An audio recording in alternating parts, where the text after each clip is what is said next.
Good morning and welcome back to the Engerati studio here at European Utility Week. I'm Claire Falkvane, the editor of Metering International. And with me this morning I have Francisco Romero, who is the Business Director for Energy from Schneider. Francisco, thanks so much for joining me this morning. Thanks to you for inviting me. I wanted to know if you could share with me some of your ideas. You're responsible for quite a diverse and wide global market. And right. Could you possibly share with me some of the changes that are happening within the utility business at the moment? I think let's start with Europe, and then we can move on from there. I'm curious to know how you're seeing the changes and how the developments are happening. Yes, of course. There is very important changes that the utilities are living nowadays. I would say worldwide. There are differences in Latin America and Europe, in Asia and the States that we can take later if you want. But I would say that the main challenge is one of those is regarding the regulation pressures, that there are a lot. Also, there is a need to remove the bulk generation and to store the more renewables as possible in order to have a greener planet, and this is the reality worldwide with different speeds depending on the countries, depending on the economics, but it's a reality. Also, there is a problem about the cybersecurity, and also it's another big problem to manage this huge amount of data that we can have the utilities to manage when we're talking about smart, the famous word, smart everything, smart metering, smart grid, smart generation. At the end, it's a matter to take a lot of information for the sensors, smart sensors in the field, and some systems to use properly by the right person. Then at the end, it's a huge amount of data that you need to locate in a certain database, very well constructed, and this management of the huge volume is another of the changes. Then the integration of the renewables is another important thing, another important challenge that all utilities has in their table, and they need to manage. And these changes, changing business are different depending of the countries and depending on the continents. I would say like the smart metering, for instance, is one important issue. We are in Europe. We are better in compared with other countries that are other continents that we are starting right now, like for instance Latin America, where Brazil is the leader. And there are any other, but Brazil, I would say, is the one that is taking care about the smart metering deployment. In the States, also we can compare with our more or less, and also it's something very new for the Asia, and there is practically anything as regards Africa, with the exception of South Africa. That's they are doing something. Yeah, I know that from an African perspective, the use of smart meters is fairly limited to probably commercial and industrial customers. Right. There is some movement within the South African market to introduce smart meters for customers that use over 1,000 kilowatt hours a month, but it's still a fairly small portion of the overall metering business. You mentioned that Latin America is, particularly Brazil, is making some great strides in terms of the digitization of its energy sector. Right. I know that in Brazil, just outside Rio, they have a town called Buzios, where they are running quite a big integrated sort of smart grid across the entire town. In terms of other developments that are happening from a Brazilian perspective or a Latin American perspective for smart grids and for smart metering, what are the particular highlights that are going on at the moment? Yes, talking about Buzios, I know the details about that. Buzios, there is a part of the song where a utility company is managing the distribution of the customer. I know that what we did was we can call an R&D project in order to demonstrate that the smart metering and the technology as it is can be very well integrated as regards the smart grids, the smart meters, electric vehicles, and so forth. But talking in Brazil in general, there is a trend, I would say that, in order to lead the smart grid initiatives in the whole America. Brazil is the half, Latin America of everything. In space, in inhabitants, PID, and these kind of things. Then they are very, very active for the smart grids. I would say that particularly for the smart metering. there is a Brazilian law that, if I remember correctly, they oblige to the utilities to have a smart meter in place, independent of the size of the company. Before, I don't remember, maybe it can be 2020, in 10 years or 7 years from now. Most of the utilities are starting pilots for the smart metering, where it is not easy, at least the integration with the meters. We are there, try to work in Brazil, and a very important country and place where we feel very comfortable working there.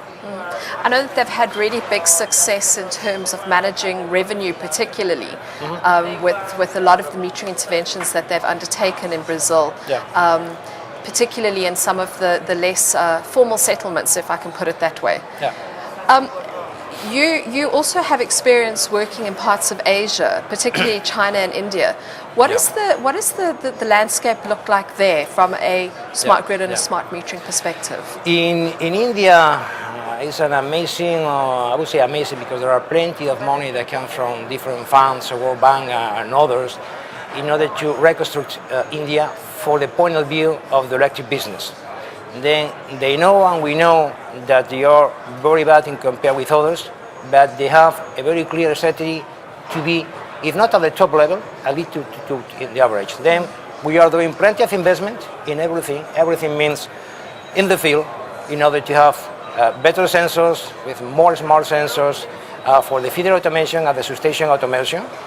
Also, we are doing plenty of investment regarding the smart operation that we call.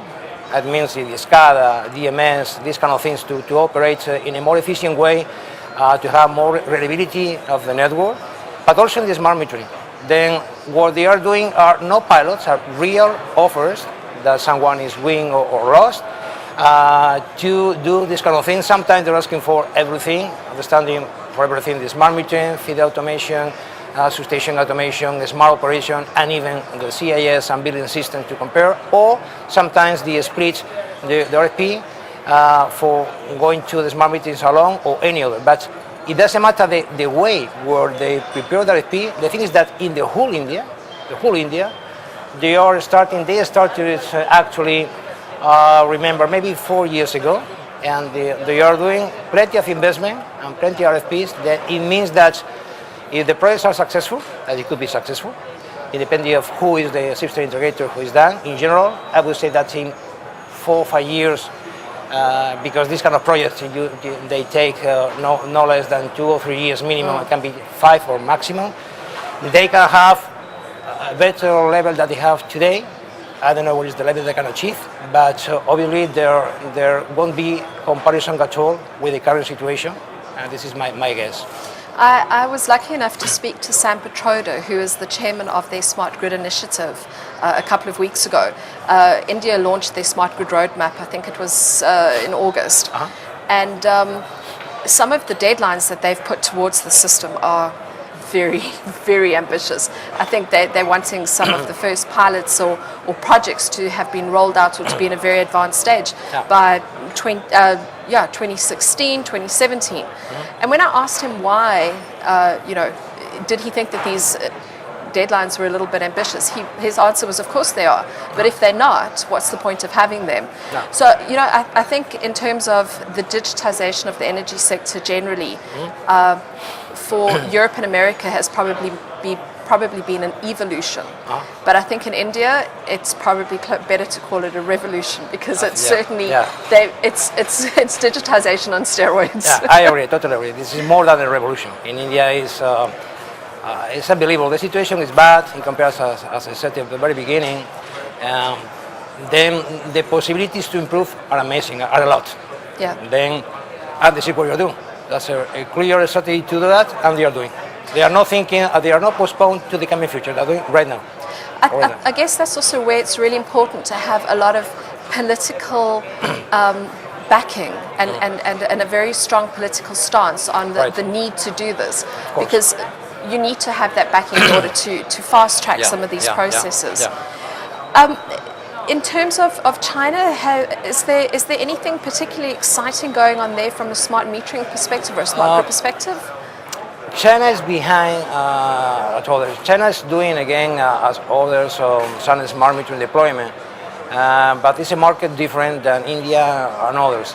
I would say that in terms of where they are starting, they are doing pilots. Everybody is doing, everyone is doing pilots. At least pilots to test the meters, can be Chinese meter or outside meters. The integration, all the system that you need to have in place, to ensure that they're working properly, the communication, the reliability, the performance. Performance is key at the end. If you remember, I mentioned to you at the beginning of the conversation, one of the challenges is the huge amount of data. Yes. And this is what we're talking about when we talk about meters itself. If you read the meters any single quarter of an hour and you have millions of meters, you need to manage in this way. Then, based on that, they are pilots in China or anywhere. But I would say that they are a little bit behind others, but the power of China is amazing. They are increasing a lot in the last year, more than 7-8%, and they are keep that rate. Then I guess that if they follow in the speed and the growth that they are doing in the last year, maybe we are going to achieve others, and maybe we are going to start with more money, with more initiative, to leverage what we started maybe 2 years ago. Then I guess that China will be like India is doing right now. Obviously, it's very big, have a lot of power, and there are a lot of needs to improve their smart grids. Yeah. I guess one of the things, though, where China is particularly strong is their recognition of the need for security. Yeah. I believe that China is one of the countries that Right. has probably got the best cybersecurity Yeah. rules and regulations in place. Yeah. And perhaps there's some lessons that we could take from the Right. immense importance that they give to that. Yeah. Unfortunately, we're going to be running out of time fairly soon, but I wanted to just give you an opportunity to give an idea of some of the markets that Schneider operates in globally, I guess from a sectoral perspective more than a regional perspective. Yes, within Schneider we have first of all, we are people with technical knowledge on the electric sector and others, but electric is our main competencies that we have. For hardware and software, what we have is a very rich portfolio of products and services and solutions that we offer to our customers. And we have a lot of things from generation to transmission, distribution, and the prosumer. Then we have best of class hardware and software. I can mention what we have for the smart metering. And this is software that we have in order to enable the integration with different meters, independent of the protocols, also for feeder and substation automation, and also for the smart operation, the SCADA, the advanced DMS, the weather forecast, the auto management. This is totally key, need and mandatory for the utilities to have something smarter and to try to achieve a better, to increase the efficiency of the network, the reliability of the network. And also, it's important to take care about the cybersecurity. That's in certain countries also is important. And we try to have to think in 3 different sectors. One of those is the generation part, to be more efficient, the generation, to be short. For the distribution, we want to help to the utilities to have smart grids, understanding that the feeder, the smart metering, and the smart operation that I commented before, but also for the prosumer. For the prosumer, the producer and consumer at the same time.